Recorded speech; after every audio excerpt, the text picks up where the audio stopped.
raison. Yo, nigga gada ajiwo, kami gada jiwa, nyas nano pura ahyakin. Ijo nya bia na mianya, nka nya ahyakin, no ba ahyakin, no ka kuma bi onya. Ako jojo kwenya aka. Susuka tai nyato bio ko ahyakin kwa wanaya ko gada uba wanawo hafi agba mi ba cholo. Nyato. Susieta mietɔgbewo wokpe ɖe dzesi be abe mimi le nane nɔ anyi nenema woayɔ be ahiãke alo kunya. Enueta woɖo anumanyi la nye be ame aɖewo dzɔdzɔme aɖewo le abe ma womete dina nyɔnu. Ye ke womete dina nyɔnuwo ta la, nyɔnuwo le wo dzrom pɛpɛpɛ be woado ha kpli. Gake emonyanya ka gblɔgɔ ye ne wota la wole amagba aɖewo zã ge aƒoƒo akplɔ nyɔnuvi mawo ŋkɔ ablɛ nenye be woblɛ madidi o la nyɔnuvi ŋutɔ anɔ tete le ŋti ne le tete le ŋti kakaka wòva si gbɔ kpoa enu yɔ be yeawɔ ne ko ewɔe nɛ. Ke ahiãke ƒe gɔmedzedze woakpa aɖewo nye ekama. Ahiãke blibo ele ale gbegbe hena ame yiwo nye amedadawo. Amedadawo abe nyɔnu aɖewo li la wokpɔna bɔ ɖokui eye ŋutsu aɖewo li la wokpɔna bɔ ɖokui. Ta ate ŋu agblɔ na wo be ewo la menye yewo lã ɖuɖu la be yi bi ne le la bɔɖi ye le esi la menye lã ma ko dze be yeaɖu yi nye ma. Ke ewɔame yi ne kpe be ɖekadzedze mede ye dzi o la edze be nasɔ kakple tɔgbewo woadi atike nɔ. Ke ne wodi atike ye nɔ oa ele nyɔnu mawo kɔkɔ ge akɔkɔ wɔ atikeɛ. Ne kɔkɔ wɔ atikea madidi o la ye ɖu emi le ŋu alo be wòagbe menyɔ ne yeaɖu akplo la madidi o atete le ŋti o ava nɔ gbɔ o. Ke enu ye be yeawɔ nea anɔ wɔ nɛ. Ke esusrɔ̃ eɖe. Ta ahiãke mawo toa woto ame gbogbo ahiãke mawo to kafi ɖe srɔ̃. Ame gbogbo tɔ ahiãke mawo to hafi eɖe srɔ̃. Medzi ma bia be ahiãke ya ŋutɔ ɖe eƒe nugblẽƒe aɖe lia, eƒe nunyɔƒe aɖe lia. Egbɔnunyɔƒe aɖe va yibɔ bubu aɖe li nakɔkui ne mia eƒe nugblẽƒe ɖe enye eka. Ahiãke wo nunyɔƒe paa ye nye ke mi le agbe me nu ye be tevi didim koe nye ega. Ta nenye be ekpɔ nyɔnu ale ye wòle ƒuƒlu gake ekpɔ be asime le ede ŋu wɔna dɔ sesẽ eske ahe vi ɖe ve yeakɔ kpɔ yewoƒe viwo dzia ye nye ekama ƒe vi tututu dim ele ma nu ye wòdze be nawɔ nye be edze be nato le ɖe eske nye ahiãke ƒe mɔ. Ke ne eva yi kɔ ahiãke kɔ di ye wòtete le ŋu eƒle nukɔ ne ko wòƒe wòɖuvɔ ko ŋkume trɔ le ŋti o elé fɔgbewo gbe abe kpɔtima kple nanɔ enugbe kple aɖo dzimɔ ɖewo ko ekɔkla nɔ ne ye bɔe le kame kpoa o medidi gɔ ko ŋutɔ la nɔ didi ava gbɔ. Nenye be wòle dudi va ɖo gbɔwo vɔa menye wo susu dzi wòva la ta eɖe ga le woyɔ be leɖe. Leɖe ma ye nunyɔ wɔ ge le ɔna ba gɔme ne mia nɔ dzi mɔ. Ke ne wòle gama ne wa ne ame ku le woƒe aƒe ne wòsrɔ̃ ŋutsu megblɔ be ɣeyiwo ma yi o. Ne nudzɔ le wo gbɔ ne me be ɣeyiwo ma yi gbelegbe. Eta ne to ahiãke me ye ami ƒe agbedzenuwo la edze be natrɔ kpɔ ame tsitsiwo woadi leɖe nɔ. Ne leɖe ma va ko la ke fie be enu ye ne va yi tsɔa megblẽ nɔ le yamɔ ta ezu nu nyuie ne mia me vie nye ekama. Wo nunyɔƒe ye nye akpama. Wo nugbeƒe ye le ŋti nye be ame aɖewo woxɔ ahiãkea wotenɛ le amesrɔ̃wo ŋti kɔnɔ amesrɔ̃wo gbɔ dɔm mee kɔnɔ enumenye nuwo wɔm mee wɔ nyɔnu ɖe sia ɖe ke wokpɔ ko la adi eye egbe nu ye ke fia nyɔnuwo hã le xɔm kɔ le ŋutsuwo ƒe dadomɔ gblẽ mee ko enye wo nugblẽƒe ye ke le ahiãke ŋti. Ke ava le ne gblẽ be ŋutsu wɔm nyɔnu wɔm ɖe ahiãkea ɖe mabia be hatsotso li na ahiãkea hatsotso li. Eɖekue hatsotso li. Ke hatsotso ne lia kena aɖe dzi na emi. Ahiãke le, gabara le, kunya le, yɔdzro le, katsɔna le. Katsɔna. Ya nye ka. Tsɔna ye nye enya ko ela gblɔ ana ƒome ko agblɔ nya ayɔ amiɔ ŋkɔ akpakplɔ nya be ne na nu ye amietɔ hã ne game da wana wɔ nene ma woyɛ be tsɔna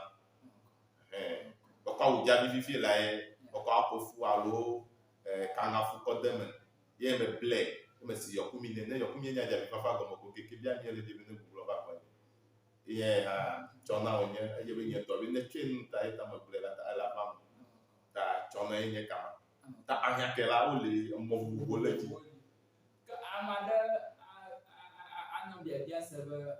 nenye be yaya ye le fi godzi ye le Ghana ye ame aɖe le fitse ko be Nigeria alo abudzi vɔ yewo ƒe ame ma yewo ƒona ahiãke ate ŋu awɔ dɔ le ame yi ke wonɔ nyiwo kpɔ ge gaɖo meli hã ŋku meli o gake ŋɔŋɔ ƒe dɔmawo ɖe ahiãke ate ŋu awɔ dɔ eku ɖe akpamawo hã me. Ahiãke nu ye nye na ahiãke ko nye na nyamiɔ ŋkɔ. Ne nyamiɔ ŋkɔ akado bela le ge tɔ akple ne le gama wɔ afa ge nu ye di mele be yawɔ ne yawɔ ne. Ta ahiãke ɖe le nye gabara ye me bla ye ne be wokɔ gabara ma yɔ bla o wofɔ ŋuti nuwo pete yɔ bla wona nuɖuɖu yɔ katã le agbe ye me wodze dzi eɖuna bli eɖuna yi eɖuna mɔlu enu yɔ katã nyanya gblɔ ŋku ɖuna ebli kple agbeli numa ete numa abadza numa pete nya ɖu ne kɔa wodzɔna wo dzi pete kɔa afi si abli ne nya wɔ pete nya na nuɖuɖu ko ne sese lekeleke adze bia mi ne dzemɔ ne gbe nye dɔme yi gbegblẽ ɖe asi le dɔme di be woyɔ yi la xɔ dze be yeagba ƒe kaƒe gaƒoe na de. Ke me dzi be mabia mía gbeviwoa alo mía sɔhɛwo mía li fia numawo zazã mía dzi nɛ kaba nenye be ame aɖe etsi ma yome ɖe ate ŋu ahe nya kɔ be nea ate ŋu ahe kukɔ be nea. Ne ti nu ma me ti le madzɔmadzɔ dzi oa enya kɔ anɔ didi elabe ke ne ahiãke le asi o ye ewɔ nɔ nya si na metɔ ye va ye fifi la ye kɔ srɔ̃nye la ƒe me fifi la ye ko eva dze to gbɔ gbedodo na wɔ kɔ na si srɔ̃nye ŋkume ma adze akpa nyi o se le enu ye ne bi awɔ ne la gba va yi wɔe ne vɔ hafi ŋkume va kɔ ga ŋkume me ne va wɔ nu ma ne menye wo dzime didi o ta ne ŋkume va kɔ gbɔ wɔ report ge ne report ko ke wo le ekpɔ kese me. Yo míaƒe nukpɔlawo míeda akɔ na mi be migawɔ ɖeka kpe mi egba mía le Torbgui Tunu gbɔ le Mafi Kumasi emɔkɔƒe Goat Village Eʋe Dukɔ Nyɔ ƒe wɔna ya sem ne le alo kpɔm ne le Ewenyigba TV ƒe yabalawo dzi enye ame yi ke woɖɔ nɔnɔ wɔna ŋkɔnyenye avodla ebe ye loge ne kpɔ ekpɔtsimavo avɔtsimavo medzi be maɖo ŋku dzi na míaƒe nukpɔlawo be ame yiwo ke ade megbe ne míaƒe wɔna ya ƒe susu ya be wɔna la nɔ mía gbɔ nɔm ɣeawo tso ɣi gbe sia gbea mía ame mawo dzi ye mía ame mawo dzi ma míega kuku aɖem be nya akpe ɖe mía ŋu mina mía asi mina mía be ɖewo ɖo ne ta mi va tsi atsikpe mi ƒe susu be míawo hã míakpe ɖe mía ŋu míawo hã míakpe ɖe mía ŋu nenye be ekpɔ leke ne hã míaƒe screen tea nɔmba ɖo afi ma nɔ ge nayɔ nɔmba mawo kɔa ke eke ɖe míaƒe asitsa habɔbɔ menɔlawo ŋu le Ewenyigba TV be mía ana be wɔasigba nadeƒe adebu ƒe susu be Ewenyigba hã natsi ɖe dzi le ŋutilã ƒe gbɔgbɔ me. Míatɔ biabia ɖe le asinye ku ɖe ahiãke ya ŋu wogbɔna be takuvitɔ li ye wogagblɔna be perfumtɔ li ŋuɖuɖutɔ li ahiãke yi ke woate ŋu akɔ kɔno nade eŋu me ne ame aɖe ɖe mahe kukɔ be le ahiãke ye woakɔ ne ame aɖe wòade nuɖuɖu me na ame aɖe ema le eha gã woame eve me eha ɖeka ye nye be ne kɔnɔ ne wɔ nɔ fa ewome la agaɖu nɔ wɔ ame ye wɔ nɔ na mia mele be nagaɖu nɔ nenye be eɖui la wo mi ke be eɖe le wowɔna kple ame ƒe evewo kple tarawo kple nanewo kɔ wɔnɛ ava de nuɖuɖu me na mi wòaɖu plus bia miɔ susu watch into was the Cadia. Then you be working on truck at the woman at Dula. If you be at the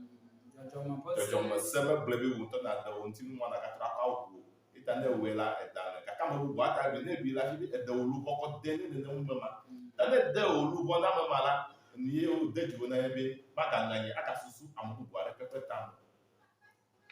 Ayo, apakah afya kuba miato buyo ozonda sepa dodoji hafi kawana yo datuma. Aka agba mima sosonda sepa dodoji utai miba komba anyang begbela. Yo, nanya ba miak konfia anyang manggo miato ba miawada se dodoji. Nanya ba ali ngoma sosonda dino tomo kata ye na jiba ya ho adam dodo alo motata alo mofia mado chu miato Torbgui Tunu na cho maga na cho ya maga na be ho adam dodo chu miato bo atem a dajeshi alo akade amchi le namba ya ko yoga malafia ji na yekwa atem akadem na kuhi kana da jiwa na kuhi ma na bai adanga yo le 0559932 0559932 kwa ka kada miato Torbgui Tunu nji le mafi kumasi bon papa goat village. Kalau nyo ba kare ndong nya ni number nya 0242 528167 0242 528167. Yo nyato happy nya adashi mo le ahia ke pa nufia ma jia nya ti ba na foto do na mi ba vieto nya so hiawo yo ka nya do to fo na mi ma foto do na mi bi kwa nya achula bona jiro akpa nyawe le dɔwɔm hã anyɔwe mia dɔwɔ na etome esia yi ne mia nɔ nusrɔ̃m tso eŋti elabe ebe nu gble ƒe va le kpɔsum kunya eɖe le woyɔ be gabara eva ɖo ɣeyiɣi aɖe mietɔgbewo keŋ wogana nyi wova kpe de dzesi be nenye be nu ye li wole zazama woaƒe dɔ kple amesrɔ̃wo nɔviwo ƒe srɔ̃wo woaƒe nɔ gbɔdɔdɔ wɔm kple wo ta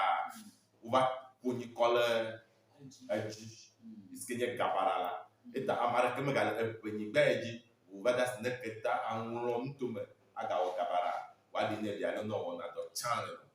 elabe nye nane nenye be egbie nɔ xɔ akpɔme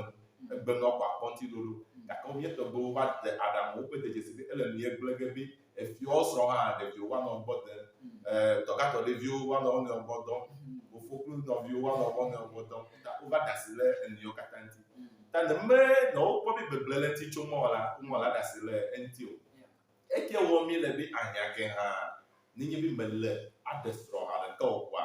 megagblɔ be ele si ta yaƒe nɔ nyɔnuwo dome ɖom anɔ yibɔ ne ekpe ɖo dɔ le wɔwɔ ma ele va to wò lɔlɔtɔ ŋuti ava yibɔ ava yi sitre le togodo kanɔ gbɔgblɔ be yele srɔ̃ di ne yaɖe le ema yi be tia ahiãke gali gake nyɔnu yiwo kpɔm la wo katã va zu adavo ma katã ma tɔ le ŋuti didi aye wo ɖe ƒe o ta menyɔ le ʋu aɖe me nɔɖɔ srɔ̃ ɖe ƒe hafi ne mele dzidze mɔ ɖe ate le ame tsitsiwo ŋuti woawɔe na me woadze dzi nenema wòle ye nye ma efi mi nɔ ne hie nɔ kafi edzi kpɔm gake mata tse ko be o ezu football lo mɔsia mɔ ƒom kɔ le gli la ta eƒe nevi ƒe wiatɔviwo hã woaxɔ akɔ nɔ nu gblẽ anɔ yibɔ mele teƒe o. Miatɔ miada akpe me ŋdu aɖe no be ete ŋu to na mi le ahiãteƒe enya yewo dzi míega ɖe dzi be míamewo ke dzi be míasrɔ̃ atsi ɖe dzi kɔa mía atsi ɖe dzi míeda akpe ne wo be ewɔ ɖeka kpe mi míaƒe nukpɔlawo nenye be mi megakpɔ mi oa ke míaga abia mɔ le gaƒoƒo nyuitɔ dzia mía atrɔ gbɔ va Torbgui Tunu gbɔ ne wòaɖe nu me ɖo ŋku dzi be Eʋe Dukɔ Nyɔ ƒe wɔna ya eye enya me yi ke ɖo wòɖɔ ne wɔna ŋkɔ nye aƒoɖa be eve ne kpɔ eye Eʋenyigba TV ƒe yaʋalawo dzi ene le megblɔ be Mawu nenɔ kpli mi katã ƒe susu be gaƒoƒo nyuitɔ dzia ne mía adogo amen ra